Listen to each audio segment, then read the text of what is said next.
The wiretap was never supposed to pick up voices. Just water. Just pressure. Just the pipes behind the Kremlin hotel wall. But that night, March 12, 1962, 3:27 a.m., the faucet clicked 3 times. Then silence. Then her voice. Irina. Whispering words no one had taught her. A code I wasn't supposed to recognize. My finger froze over the stop button. I knew that phrase. The garden is closed. We used it once in West Berlin, right? Before a defector was found face down in a fountain. What was it doing here? Why was she saying it? And why the hell did the recording smell like varnish the next morning? This story isn't about what I heard. It's about what I was never meant to hear, what they tried to erase, and what I couldn't unhear since. Before I burn this tape, hit subscribe and comment what city you're watching from and what time it is. Secrets need witnesses. The first time I touched the handle, it was warm, too warm. The kind of heat that doesn't come from plumbing, but from breath. Someone had just been in that room. Room 312. Kremlin adjacent. Reserved for diplomatic transit, they said. But the Frenchman who passed me the wiretap didn't mention diplomacy. Just handed me the box, light as a cigarette pack, with a smile that didn't touch his eyes. Listen, that's all, he whispered. No handshake, no briefing. Just steam on the mirror and the gurgle of pipes behind the gold-plated faucet. I sat on the edge of the tub, pressed record. That's when I noticed the drip. Slow, steady, mechanical, like a metronome marking down secrets. I watched it fall. 1 drop, 2, pause, then faster. Sinking with something, somewhere. I lit a cigarette. My hand shook just enough to feel real again. I wasn't supposed to be there. Not officially. My name wasn't even on the manifest. I'd flown in under a dead French passport and checked in as Lemoyne. No one called me that, except the man I replaced, who vanished 2 days before the GDR elections. The hotel had a particular smell. Damp wood, cheap detergent, and something. Like blood on copper. It clung to the drapes, to the towels. To me, I didn't sleep. Not really. I stayed in the bathroom, tape rolling, pretending the mirror couldn't see what I'd become. At 2:19 a.m., the pipes groaned. Not like before. This was deliberate. Someone upstairs, maybe 412, flushed twice, then stopped midstream. Signal. I turned the volume up. Nothing. Then, behind the hiss, something soft. Movement? No. Breathing. 2 people. One said veranda. The other replied, too late. I felt it in my gut. That wasn't random. That was a drop. Veranda meant extraction. Too late meant blown. And I was 2 floors below, with a wire in my hand and no way out. I packed up fast. Slipped the device behind the sink panel, clicked it back into place, grabbed the case and left the water running. In the hallway, the floor creaked. Not from me. I held my breath, waited. A draft passed behind me, but the window at the end was sealed shut with paint. The elevator chimed. 3rd floor. 4th. Stopped. Doors opened. Footsteps, not hurried, not calm, just present. I didn't move. Not until the smell hit me again, like varnish and old cologne. The same scent from the bath. I didn't look back. Instead, I walked right into the elevator shaft.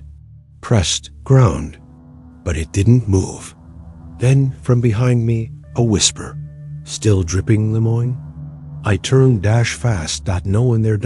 Just the mirror on the back wall. And my own face. Pale, wet, shaking. The door opened. Lobby. I stepped out. Someone had replaced the bellhop. Noticed the hands first. Smooth. Military. He didn't smile. Just nodded. I nodded back. Outside, Moscow didn't sleep. Cars passed, radios hummed. Boots clicked. But in my head, all I heard was that faucet. And the voice. Still dripping Lemoyne? That wasn't in the report, but it happened. And it wasn't. The last time I'd hear that question. Her name wasn't supposed to matter. That's what I told myself when I saw it on the list bottom row, printed in soft carbon type. Irina D. Petrova. 3 columns over. Suspected breach. Moderate risk. Proximity to classified personnel. It wasn't love. Not even lust. It was something colder. Something closer to hunger. The need to know if the nights in Berlin had meant anything, or if I'd been a marked. So I volunteered. Nobody pushed me. Nobody had to. I told Langley I had language skills, ties, in the Moscow embassy, and a record that wouldn't raise flags. All true. What I didn't tell them was that I recognized the handwriting on her personnel file. It was hers. She'd filled it out herself. A small slip. A cocky one. Back in Berlin, she used to sign hotel receipts with tiny drawings in the corner. A leaf. A crow. A cup on the file. A tulip. She'd chosen to be seen. I told them I could blend in. I didn't say I already had. By the time I reached Moscow, the snow had turned to ash. Industrial gray coated every rooftop. The embassy smelled like mildew and secrets. Inside, we weren't agents, we were inventory.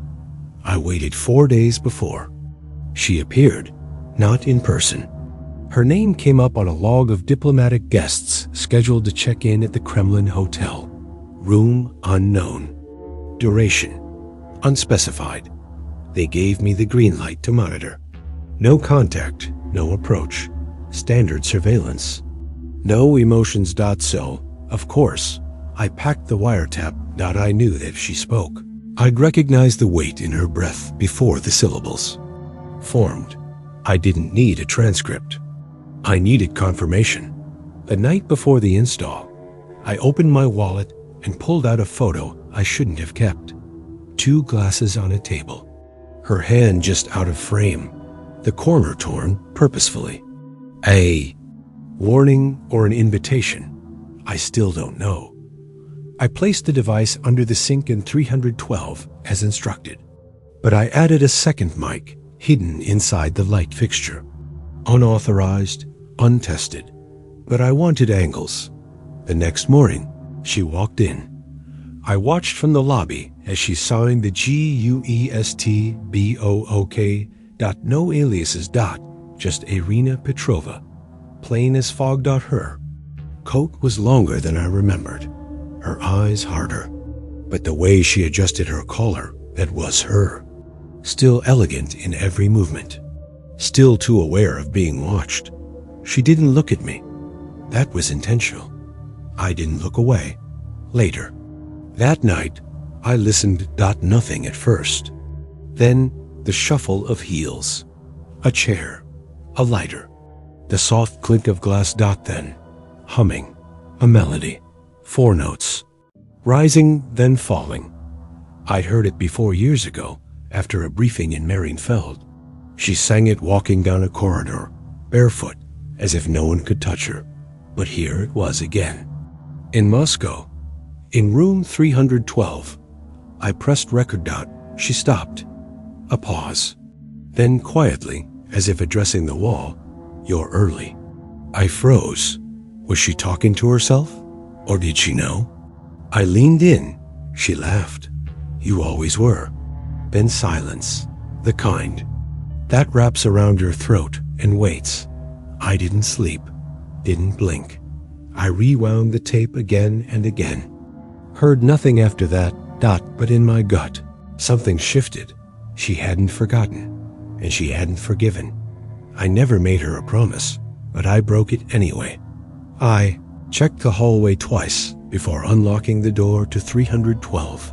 No shadows. No movement.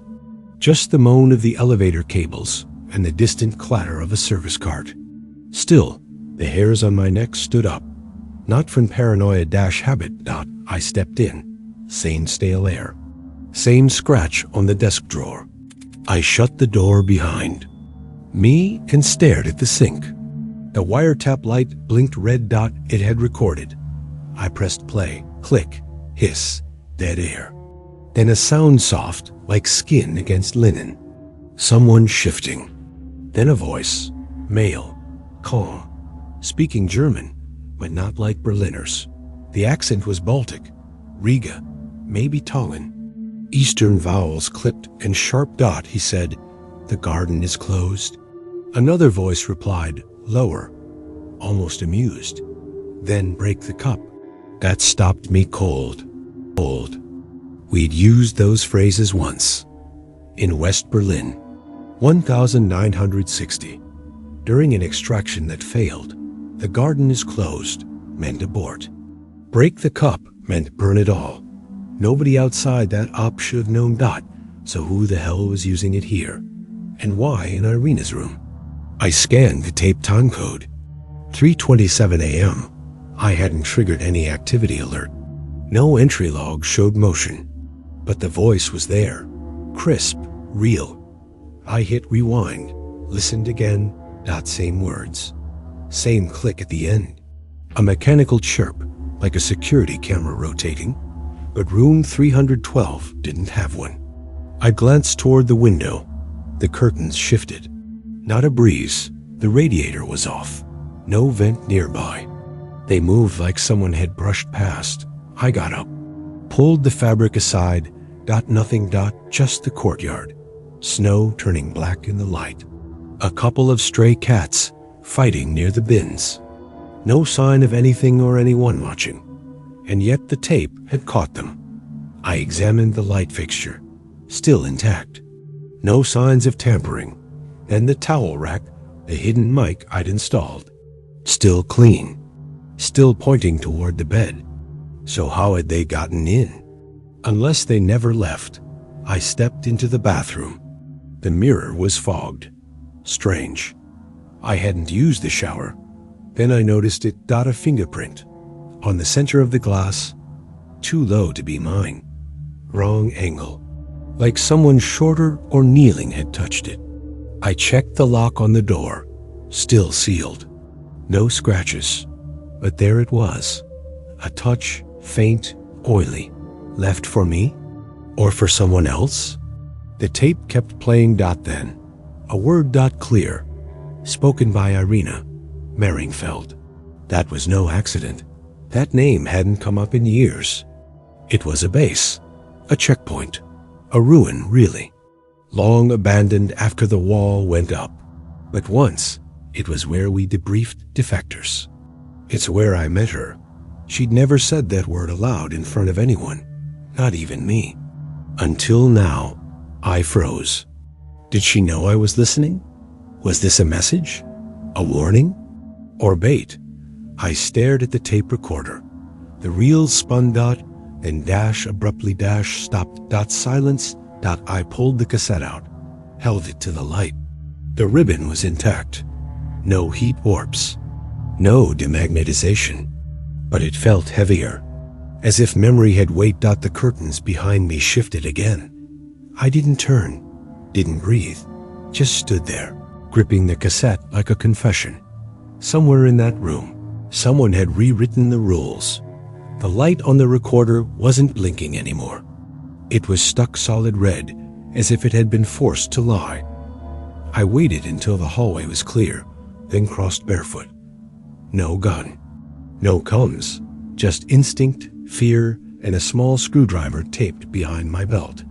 I had no authority to act. No one knew I was here. That made two of us. Her door 312 was ajar. A sliver of dark, cut by yellow from a bathroom light. I pushed it open. Slow silence. Then the faintest sound. Paper brushing skin. I stepped inside. She didn't turn. Irina stood in front of the mirror. One hand holding a brown envelope, the other tracing something invisible on the glass. Her hair was pinned up, the back of her neck bare. Her reflection stared straight ahead, unbothered by mine. I didn't speak. She didn't startle. She just placed the envelope carefully on the counter and said, "You're out of uniform." My mouth dried. She hadn't seen me in over a year. And yet, she knew. I stepped closer. The room smelled like lacquer, fresh, as if something had been painted hours before. Varnish, maybe. Or cover dash up dot. She turned finally, her eyes locked on mine. Not angry, not afraid, just tired. As if she'd waited too long for something that never came. "I needed you to hear it," she said, no context. No explanation, just that. "I did," I whispered. "Then you understand." I didn't. Not really. But I nodded. Her eyes flicked to the envelope. I reached for it. Slowly, she didn't stop me. Inside, a cassette. Unlabeled. Warm to the touch. Not the one I'd planted. A second tape. She watched me tuck it inside my coat, like someone who'd already buried the consequence. Then she walked past me. No perfume. Just that faint scent of glue and varnish. And something else, regret. Maybe. The door clicked shut behind her. I stood there, alone, for 22 minutes. I recorded it all. The room, the silence, my own breath. Nothing else. But that silence has lived with me longer than her voice ever did. Back at the embassy, I played the tape again. Then again. Ambient sound. A cough. Her footsteps. One phrase. "The wind doesn't lie." Sobbed in Russian. Whispered. Almost drowned in static. I called no one. Filed no report. Instead, I wrote the phrase on a napkin, folded it into the envelope, and locked it in my briefcase. Langley never asked about that night. They never had to. But 2 weeks later, they moved me to Vienna. Irina disappeared from every log. Wiped. Replaced by a different name. Mail. No photo. And when I asked questions, I got what we always got. Nothing. Except one file. Paper thin. A printout of my own voice from that room. The note clipped on top. Secondary asset exposed. Compromised silence. Proceed with burn protocol. They never said her name, but they never had to. The breakfast tray clattered against the door. At 6:10 a.m., I hadn't ordered anything. I opened it slowly, half expecting a pair of gloved hands to reach through. Nothing. Just the tray. Coffee. Bread. A folded napkin. And sitting dead center, a small vanity mirror. Silver framed. Tacky. Too pristine for a Soviet hotel. It caught the light in a way that felt deliberate. Like it had a message. I didn't touch it at first. I checked the hallway. Empty. Took the tray inside. Closed the door. Then turned the mirror over. On the back, scratched faintly into the metal. 2217. No letters. No other markings. Just the number. But it hit like a punch. That was the emergency vault code at our Vienna station. I hadn't used it in over a year. It wasn't written down anywhere. No one had access but the 3-man team assigned before the station went dark. 2 of them were dead, and the third I hadn't spoken to since 1960, except for one person. Irina. She'd been in Vienna. Once, briefly, long enough to deliver a case file. Too short to learn that code, unless someone told her, or unless she was never just delivering. I stared at the mirror. My face looked warped. Eyes too tired. Mouth unsure. A man already being erased. I wrapped it in the napkin, placed it in my coat pocket, and left the room. On the street, I called in a routine courier dispatch. Claimed to be returning to Berlin via train. No urgency. No deviation from protocol. But instead, I booked a direct flight to Vienna. No handlers. No escort. Just the mirror and the envelope with the second tape. At the airport. No one stopped me. That made me more nervous than if they had. Vienna was colder than I remembered. The kind of cold that bites through wool and memory. The embassy looked the same, but the eyes behind the glass were new. Younger, less tired. They buzzed me in. I didn't ask permission. Just walked the hallway to the vault. Second door on the left. The keypad blinked green. Still active. I entered 2217. Click. The bolt turned. I exhaled. Inside, dust. Old files. A bottle of bourbon long since dried out. And a player. One of the old models. Reel to reel. I inserted the second tape. Pressed play. At first just hiss. Then her voice. Conrad isn't who you think. Then laughter. Male. Then silence. A cough. Another voice. Mine. Saying, what happens if it leaks? Her answer. It already has. I stopped the tape. The room swayed. That recording was never supposed to exist. I had no memory of it. And yet there it was. My voice. Her voice. And a name. Conrad. Not on the official list. Not part of the op. Just a ghost. I sat there for hours. Didn't rewind. Didn't copy. Just let it play once more. And then removed the reel. Back at the hotel, I placed the mirror on the table. Unwrapped. Watched myself breathe. It was the only proof I hadn't imagined at all. But even the mirror felt altered. Like it remembered something I didn't. I locked the vault behind me. No copies. No traces. Just that one reel in my coat and the mirror pressed flat against my ribs. I should have taken a car, but I walked. Needed air. Or maybe punishment. I don't know. By the time I reached the safe flat near the Danube, my hands were numb. The stairs creaked. Still the same. Still unremarkable. That was the point. Inside, I set up my personal decolled, dusty stubborn. Inserted the tape. It didn't play. The ribbon jammed. I opened the case carefully. The tape had warped slightly. Heat? Mishandling? Maybe someone had tampered with it. Maybe I had. I couldn't be sure anymore. I wound it by hand. Spliced what I could.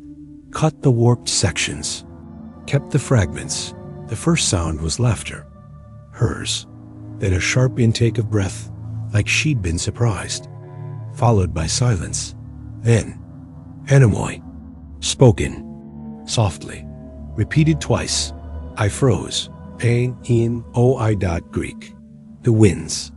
East, west, north, south. But in our files, it had been repurposed as a codename in 1961. A failed Soviet psyop that supposedly never got past early planning stages. I'd only heard it once in a closed-door meeting with a British liaison who refused to explain. Hearing her say it now meant everything I thought I knew about her was compromised. And if she'd said it into a recording, then she wasn't sending me a message. She was logging evidence. For someone else, I fast-forwarded. A faint static pulse. Then another voice. Unrecognizable. Low. Tired. He thinks he's the recorder, it said. But he's the echo. I don't know if that was for me. But it landed like a blade. The audio degraded quickly. The next 10 minutes were garbled noise, interrupted by high-frequency whines. Like it had been interfered with on purpose. Then a name. Clipped, partial. Da, and then silence. Could have been Davis. Daniels. David Dot, or none of those. What mattered was the cough afterward. Dot. It was mine. Clear as daylight. I had no recollection of being in that room. Speaking into that mic. Using that tone. But there I was. Dot captured. Dot. Like a ghost recorded by accident. The last fragment hit the hardest. Dot. Irina. The room is not the room. Then nothing. The tape ended with a screech, and the ribbon snapped. I stared at it in my hands. A useless thread now. But I couldn't throw it away. I placed it in the envelope, re-sealed it, and stared out the window. Vienna moved on, as if none of it mattered. As if betrayal had an expiration date. Back at the embassy, I requested exfiltration. No one approved it. Instead, I received a message from Langley. Hold position. Debriefing pending. 2 days later, a courier brought me a manila envelope marked urgent. Inside, a list of recordings unaccounted for. Mine wasn't on it, but Irina's name was scratched out below it, handwritten. Asset presumed turned. And next to it, in red ink, anemoy status active. I didn't sleep that night, didn't breathe right for weeks, because if anemoy was still active, then someone was still listening, and I no longer knew for whom I'd been recording. The order came coded into a telegram. No insignia, no signature, just a phrase. Protocol Vienna null. Debrief on contact. Secure channels revoked. I didn't need translation. They were shutting us down. The vault, the tapes, the flat near the Danube. All of it. I arrived at the station an hour before the sweep team. Long enough to pack what mattered and destroy what didn't, or what couldn't be trusted in anyone else's hands. First to go was the operational manual. 80-7 pages. Printed in triplicate, watermarked with an alias that wasn't mine. Burned them in the sink, one sheet at a time. The smoke curled thick, bitter. I opened the window halfway, letting the cold bite into my lungs, letting it remind me I was still here. Then came the logs. Every surveillance note I'd taken. Irina's name appeared 11 times. 9 of those were circled. I didn't remember doing that. Still, I fed them to the flame. But one item refused to. Burned. A napkin, folded in 4. The wind doesn't lie. Her handwriting. Curved, steady. I kept it. Not because I trusted her, because I trusted myself. Even less. Langley's sweep was clinical. They arrived without insignia, without eye contact. 3 men, gloves, precise movements. They took the safe, the recorder. They, bourbon bottle, even the dead one. All gone in under 20 minutes. No questions. Just a clipboard and a nod. I signed nothing. As they left, one paused, looked back at me and said, "Did you ever hear the word Conrad?" I held his gaze. No. It was the truth, and also a lie. I hadn't heard it. I'd seen it, carved faintly into the back of the Vienna mirror. I hadn't told anyone, not because I was hiding something, but because I didn't know if I was the target or the weapon. That night, I walked to the river, took the broken tape with me, the pieces I hadn't burned. I stood at the edge, the city breathing behind me, and considered dropping it. But I didn't. Not yet. Instead, I wrapped it in cloth, stored it in a false compartment inside my luggage, just beneath the lining, stitched behind a patch that only I could reach, a place no customs officer would check. Told myself it was for safekeeping, but it felt more like penance. 2 days later, I was transferred back to Berlin. No briefing. No escort. Just a courier envelope with my flight ticket and a hotel reservation. Irina was never mentioned. The Vienna station was erased from active memory, and I was back on the board, quietly. I carried something else now, the realization that I'd been a passenger in my own mission, that maybe the operation wasn't about gathering intelligence. Maybe it was about watching who leaned in too close. Started noticing things after that. Phone rings with no one there, reflections that didn't line up, footsteps when no one followed, and in every mirror, my face looked less like mine, more like someone else's idea of me. I hadn't betrayed anything. Not on paper, but I hadn't protected much either. Just that napkin, and the fear that maybe I'd never really been the one recording. Maybe I was always the one being recorded. I used a match from the Tyrol Cafe to seal the envelope. Brown, craft paper, standard issue. Inside, the fragmented tape, the napkin with a writing, and a typed report with nothing but silence between the lines. I didn't trust the words, so I left most of it blank. Let the silence speak. I addressed it to Rosen. That wasn't his real name. but it was the one we used. He'd been my contact in Berlin since before the wall went up back when messages were passed through hollowed-out books and coat pockets meant more than warmth. The rendezvous was set. Wednesday. A bench near Tiergarten. Same place we used to drop film canisters wrapped in gum wrappers. Except this time, I wasn't going to disappear afterward. This time, I wanted an answer. I waited 2 hours. Wind biting. Hands inside my coat, gripping the envelope like it might. Escape. Rosen never showed. Instead, 2 policemen walked past, talking too loudly for the cold. One of them dropped a newspaper on the bench opposite mine. Headline: Diplomatic courier dies in crash near checkpoint. Charlie. No name. But I didn't need one. 3 days later, the office confirmed it. Vehicular malfunction. They said. No foul play suspected. Except Rosen didn't drive. Ever. The envelope stayed in my pocket. For a while, I moved it to the back of a drawer, then to the lining of my suitcase. Eventually, I put it behind a loose brick in my kitchen wall. Years passed. I didn't open it. Surveillance, courier routes, babysitting defectors who smelled like guilt and vodka. No more Vienna. No more questions. No more Irina. But every now and then, I'd come home and find something off. A drawer half open. A book slightly moved. A coat, buttoned differently. Nothing stolen. Nothing broken. But everything touched. As if someone had been looking for something they weren't sure existed. Just like me. One night in '74, I came home to find a cassette player on my desk. Not mine. Inside, a tape. No label. I didn't play it.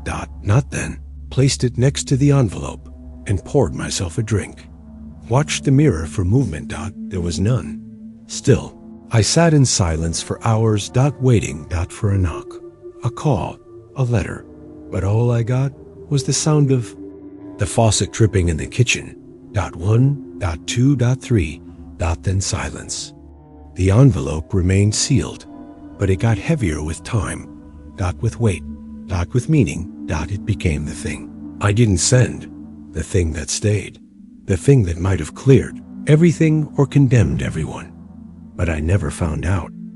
Because some doors, once opened, don't shut again, and I wasn't sure I'd survive what was on the other side. The envelope was gone.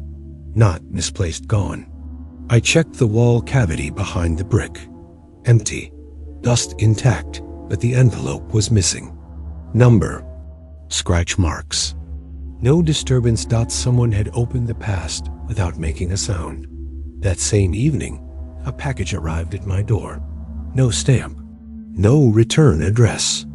Just brown paper and string tied in a military knot, one we'd used for diplomatic pouches during deep operations. Inside, another envelope, identical to mine, but this one wasn't. Blank.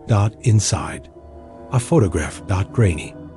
Black dash and dash white. Me. In room 312. Standing near the window. My back arched like I was listening to something. Eyes unfocused, vulnerable, taken from across the street, through a scope or a long lens. High angle, perfect timing, and clipped to the photo. A small cassette tape, not labeled, not cracked. A duplicate of the one I never opened. Or maybe not. Played it. Same hiss, same breath. But this version was different. She said my name. Clear, intimate. He still listens, even now. Then, silence. Then, a phrase I didn't recognize. Vinto cuarto. Sombra dos. Spanish, code? Nonsense. The voice that followed wasn't hers. It was mine, reciting a report I never gave, word for word. As if I dictated it in my sleep. The air drained from the room. I ejected the tape, snapped the photo in half, and flushed it. But I couldn't get the sound of my voice out of my head. How could it be there? I hadn't recorded it. Unless I had. Unless someone had followed me deeper than I thought possible.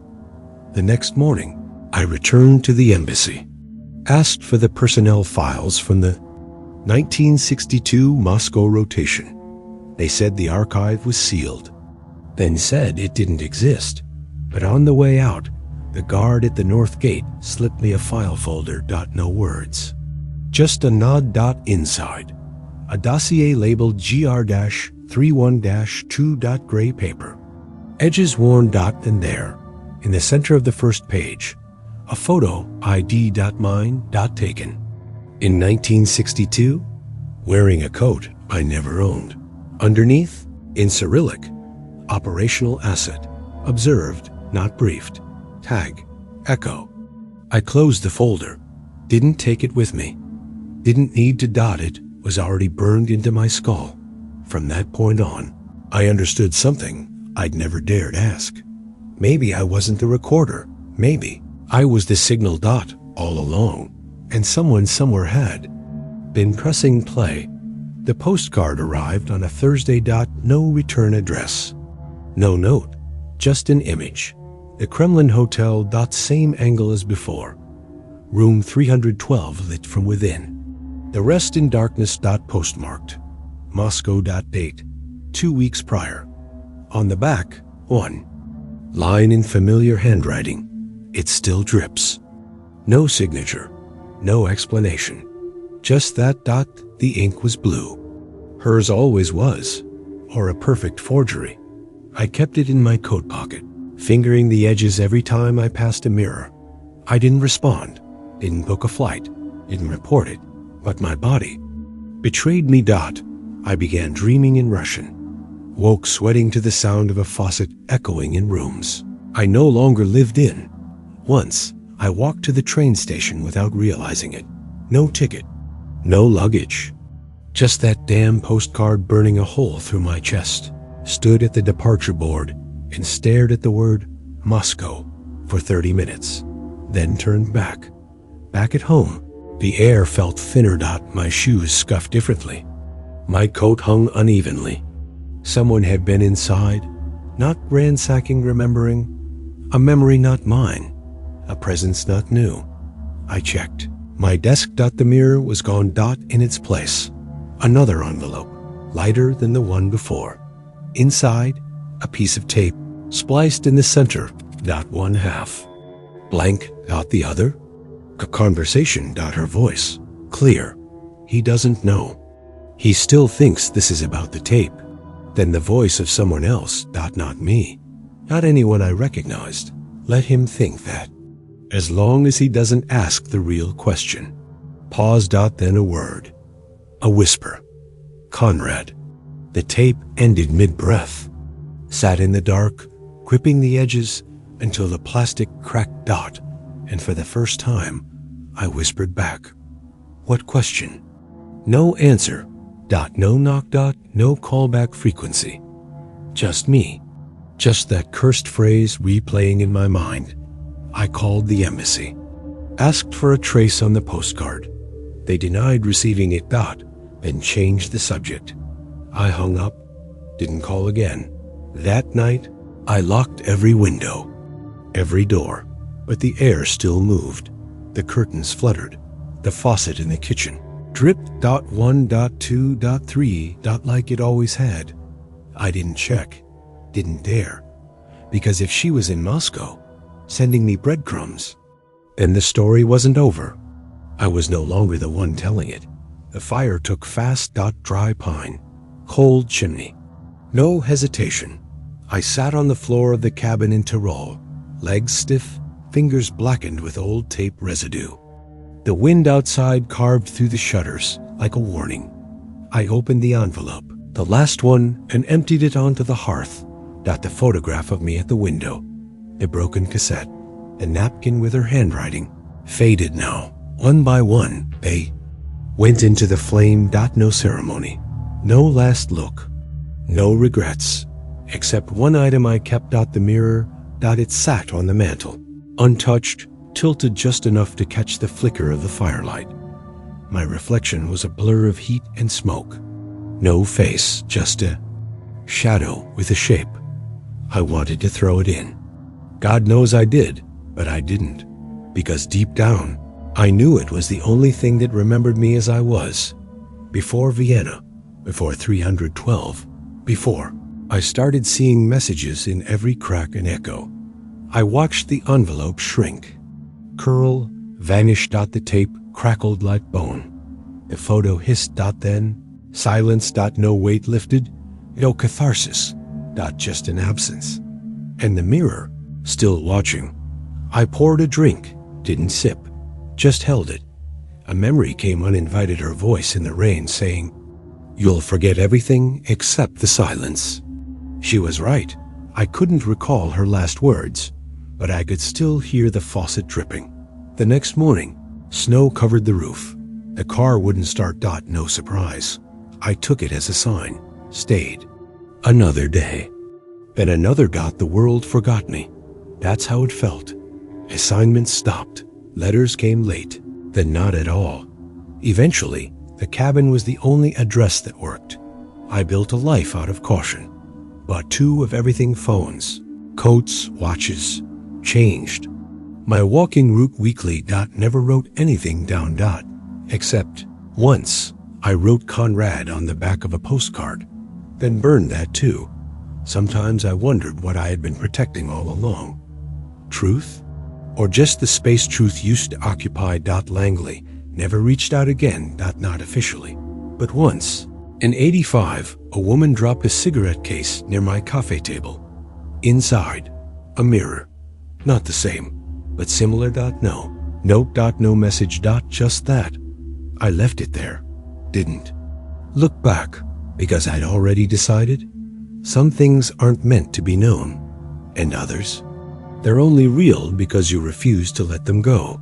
The mirror stayed with me, wrapped in a towel, buried at the back of a drawer.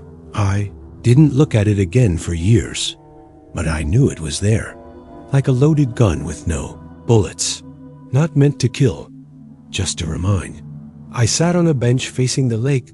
No coat, just a sweater, wool, thinning at the elbows.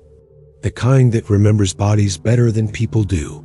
Snow drifted down in sheets, soft, silent, deliberate, covering everything in clean white fiction. No one else around, just me and the mirror.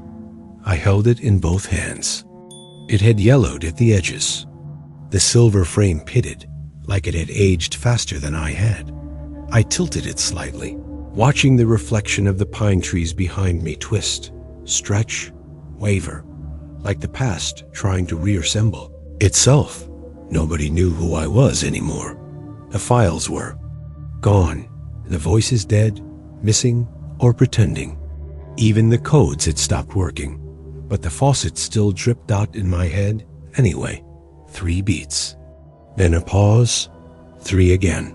I closed my eyes, could still hear her voice. The wind doesn't lie. Except now I wasn't sure she ever said it. Maybe I invented it.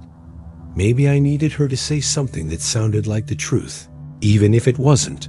The last tape I threw that in the lake 2 winters ago. Watched it sink like a stone. It never felt like enough. There was always another echo. Another corner of the room that hadn't been checked. Another face behind the glass. The mirror never cracked. That's the part that bothered me most. All these years. All these stories. All these lies. And not a single fracture. I had hoped, somewhere deep down, that it would shatter one day on its own. That I'd find it broken in the drawer, bleeding mercury and memories. But it stayed whole. Too whole. As if it wasn't reflecting me anymore. As if it was waiting. The sky dimmed. Light fading over the snow, turning it blue, then gray. I watched my breath disappear. One cloud at a time, and whispered, "You got what you wanted, didn't you?" To no one. Or maybe to everyone. Maybe to whoever was still recording. Maybe to whatever version of me still stood in room 312, turning to a window that never looked back. I placed the mirror gently in the snow. Didn't bury it. Just left it there. Face Up. Maybe someone else will find it. Maybe they'll see something I never could. Maybe they already have dots sometimes. I wonder if the mirror is still out there half buried, catching snowflakes and strangers' reflections. Maybe someone picked it up. Maybe it's hanging in a hallway now, reflecting someone else's silence. I never saw Irina again. But some mornings, when the kettle whistles and the faucet drips, I hear her voice between the sounds. Not words, just ... presence. There's no file left with my name on it. No code to reactivate. No line to call ... and maybe that's for the best. Some missions don't end. They dissolve until all that's left is a memory warped by heat, stitched to silence. If someone ever plays that tape again, if it still exists, I hope they hear what I didn't. Not the code, not the betrayal, just the pause, the space between words. That's where the truth always lived, and maybe where I still do. If you made it this far, subscribe, and tell me in the comments, what did you know about this story before you heard it from me?